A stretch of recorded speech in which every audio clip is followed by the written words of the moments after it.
छोटू चल बेटा जरा जल्दी कर, वो 5 नंबर वाले टेबल पर कस्टमर बहुत देर से खाने का इंतजार कर रहा है और बाहर भी लाइन बढ़ती जा रही है। इतना लेट करेंगे तो सब बगल वाले होटल में चले जाएंगे। बस मालिक 5 नंबर वाले का ऑर्डर तैयार है और यहाँ कुछ टेबल भी बस खाली होने वाली हैं, तो बाहर वाले कस्टमर्स अब अंदर आ सकते हैं।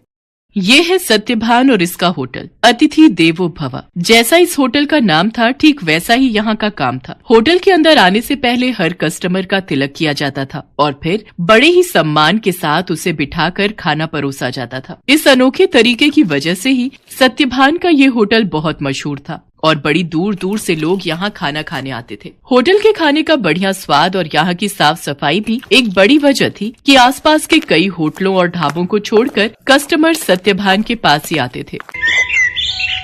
सर मेरा नाम रमन है, मैं पब्लिक टाइम्स अखबार से आया हूँ, मुझे आपका इंटरव्यू करना है। अच्छा हाँ क्यों नहीं, आइए आइए। रुकिए पहले मैं आपका तिलक करूँगा। हाँ अब ठीक है, अब आप यहाँ आराम से बैठिए। छोटू जल्दी से साहब के लिए गर्मा गर्म कचौड़ियाँ और बढ़िया चाय तो लेकर आ। हाँ तो सत्यभान जी, सबसे पहले मैं आपका पूरा होटल और यहाँ की किचन देखना चाहूंगा। वैसे सुना तो मैंने ये है कि आप किसी को भी अपनी रसोई में लेकर नहीं जाते, लेकिन मुझे तो आपके वहाँ लेकर जाना ही होगा वरना ये इंटरव्यू अधूरा रह जाएगा। अरे बस वो बात ऐसी है कि आप तो जानते ही हैं, होटल के बिजनेस में सारा खेल खाने में इस्तेमाल होने वाले मसालों और रेसिपी का ही है और यहाँ मैंने और मेरे साथियों ने बड़ी मेहनत से ये सब तैयार किया है। अच्छा लेकिन आपके यहाँ जो लोग काम करते हैं, मतलब आपके साथी, अगर उनमें से किसी ने धोखा दिया तो? नहीं नहीं, ऐसा तो हो ही नहीं सकता। यहाँ जितने भी लोग मेरे लिए काम करते हैं वो सब के सब मेरे गांव से ही हैं, यानी सब मेरा परिवार है। आज तक का रिकॉर्ड है, मुझे मेरा कोई साथी छोड़कर नहीं गया। ये तो वाकई बहुत बड़ी बात है। लेकिन अब तो आप इतने मशहूर हो गए, आपका होटल एक ब्रांड बन चुका है, तो लोग आपकी रसोई को अंदर से देखना चाहते हैं। आप चिंता मत कीजिए, मैं आपके मसालों और रेसिपीज का राज नहीं खोलूंगा, लेकिन रसोई के अंदर की कुछ फोटोज तो चाहिए होंगी आपके इंटरव्यू के साथ छापने के लिए।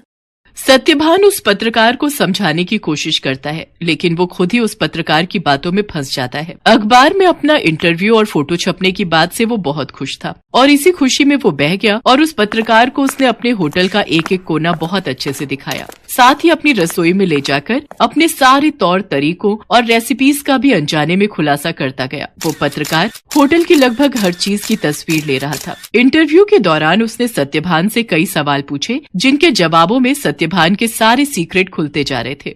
अच्छा सत्यभान जी, बहुत अच्छा लगा आपसे मिलकर। इंटरव्यू के लिए शुक्रिया, अब मैं चलता हूँ। जी आपका बहुत शुक्रिया। अब वैसे ये सब कब छपेगा अखबार में? बस यही 1-2 दिन में, मैं आपको फोन पर इन्फॉर्म करूंगा। इतना कहकर वो पत्रकार सत्यभान के होटल से बाहर निकलता है और कुछ दूर पहुंचते ही मुस्कुराते हुए अपने गले में पहना हुआ आई कार्ड उतारकर एक कूड़े के ढेर में फेंक देता है। बड़ा अक्लमंद समझता था खुद को, एक नंबर का बेवकूफ निकला ये तो। असल में ये आदमी कोई पत्रकार था ही नहीं, पास ही मौजूद एक दूसरे होटल के मालिक का रिश्तेदार था, जो पत्रकार बनकर सत्यभान के सारे सीक्रेट जानने के लिए उसके पास गया था। ये आदमी अपने मकसद में पूरी तरह से कामयाब हो चुका था। इधर सत्यभान रोज सुबह के अखबार में अपने इंटरव्यू के छपने का इंतजार कर रहा था। जा छोटू, देख तो अखबार आ गया होगा। अब तो पूरे 4 दिन हो लिए, आज तो पक्का अपनी फोटो छपी होगी। छोटू फौरन उस दिन का अखबार लेकर आता है, लेकिन बीते दिनों की तरह उसमें भी सत्यभान और उसके होटल का जिक्र तक नहीं था। ये देखकर सत्यभान उदास हो जाता है। ऐसा कई दिनों तक होता रहा। फिर सत्यभान ने उम्मीद ही छोड़ दी और ये सब कुछ भुला दिया। फिर एक दिन अचानक सत्यभान के होटल में रेड पड़ जाती है। फूड इंस्पेक्टर अपने कुछ आदमियों के साथ सत्यभान के होटल पहुंचते हैं और वहां मौजूद हर चीज की जांच करने लगते हैं। देखिए, हमें आपके होटल के खिलाफ शिकायत मिली है कि आप खाने में नकली सामान का इस्तेमाल करते हैं। ये कैसी बातें कर रहे हैं आप? सालों से मैं इस होटल को चला रहा हूँ, वो भी पूरी ईमानदारी से। अगर ऐसा है तो हमें यहाँ की तलाशी लेने दीजिए। चलिए हटिए यहाँ से।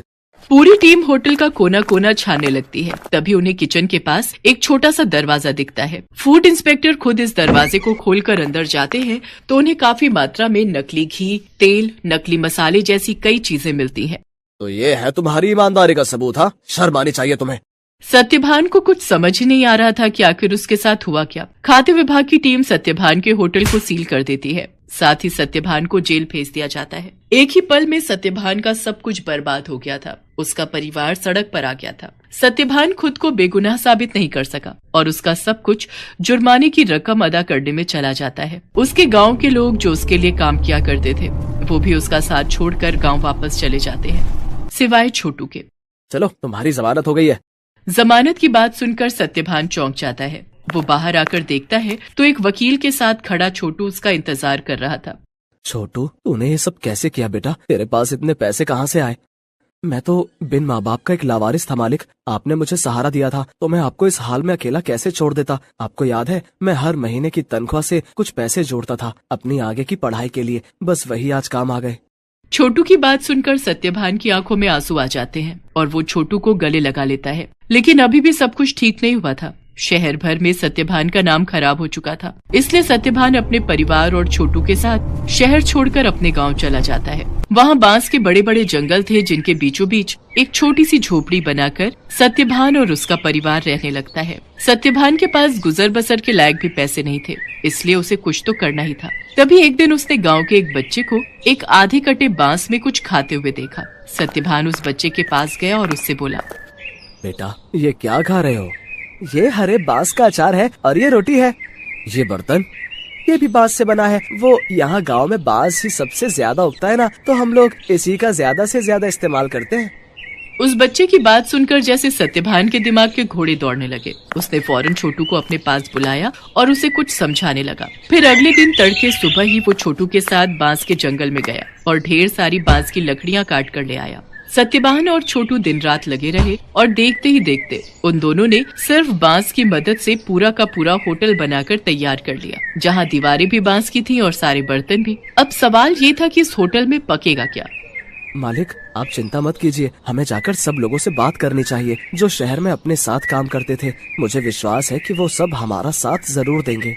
छोटू की बात मानकर सत्यभान अपने गांव के लोगों से बात करता है। धीरे धीरे गांव के कई लोग उसकी मदद के लिए आगे आते हैं। कई लोग उसे मुफ्त में राशन देते हैं, जिसके साथ हरे बांस का इस्तेमाल करके सत्यभान और छोटू होटल के लिए खाना बनाते हैं। और इस तरह एक बार फिर सत्यभान का होटल चल पड़ता है। लेकिन हालात अब पहले से बहुत अलग थे। कई दिनों तक सत्यभान के होटल में एक भी ग्राहक नहीं आता। फिर एक दिन शहर से कुछ दोस्तों का एक ग्रुप वहां आता है और सत्यभान के अनोखे होटल को देखकर चौंक जाता है। कुछ नया आजमाने के इरादे से वो सभी सत्यभान के होटल के अंदर आ जाते हैं। सत्यभान उन सब की बहुत ही अच्छे से खातिरदारी करता है और फिर भाई वाह, मजा आ गया। ये तो बिल्कुल ही नया एक्सपीरियंस था। शहर से इतनी दूर इतनी अच्छी सर्विस और उससे भी बढ़िया खाना। सच में बहुत अच्छा लगा यहाँ आकर। और सबसे बड़ी बात, मुझे तो पता ही नहीं था कि बांस को भी खा सकते हैं, वो भी इतने अलग अलग रेसिपीज में। सत्यभान के खाने और अलग किस्म के होटल की तारीफ वो सभी दोस्त अपने दूसरे दोस्तों से जाकर करते हैं, जिसके चलते और भी लोग खास तौर पर सत्यभान के होटल में खाना खाने वहां पर आते हैं। सत्यभान की सर्विस और खाना बहुत जल्दी अपना पहचान बना रहा था। लोग शहर के हाई फाई होटल छोड़कर सत्यभान के पास गांव में आ रहे थे। धीरे धीरे सत्यभान की गाड़ी पटरी पर आने लगती है और उसके पुराने साथी जो गाँव में ही थे वो भी उसके पास काम पर लौट आते हैं। मालिक, भगवान की दया से अब सब ठीक हो रहा है, लेकिन अब तक ये समझ नहीं आया कि आखिर वो सब नकली सामान उस दिन अपने होटल में आया कहाँ से। ये पहेली तो सच में सुलझानी ही होगी छोटू। मुझे लगता है मुझे कुछ करना चाहिए। सत्यभान के पास अब इतने पैसे जमा हो चुके थे कि वो अपने खिलाफ रची गई साजिश की जांच करवा सकता था। वो अपने केस को रीओपन करवाता है और एक प्राइवेट डिटेक्टिव की मदद से सारा सच बाहर निकलवाता है। असल में रमन जो सत्यभान के पास पत्रकार बनकर आया था, ये सब उसके और उसके रिश्तेदार की सांठगांठ थी, जो सत्यभान के पुराने होटल के पास ही अपना होटल चलाता था। साथ ही सत्यभान की तरक्की से जलता भी था। रमन के द्वारा जुटाई गई जानकारी की मदद से ही वो सारा नकली सामान रातों रात चुपके से सत्यभान के होटल के अंदर पहुंचाया गया था। प्राइवेट डिटेक्टिव ने सारे जरूरी सबूत जुटा लिए थे, जिनकी मदद से दूध का दूध और पानी का पानी हो गया। दोषियों को सजा मिली और सत्यभान को उसकी खोई हुई इज्जत। शहर में मौजूद सत्यभान की सारी संपत्ति उसे वापस मिल जाती है, जहां सत्यभान फिर से अपना होटल शुरू करता है, लेकिन बिल्कुल नई थीम, नए तौर तरीकों और नई रेसिपीज के साथ। Best buddies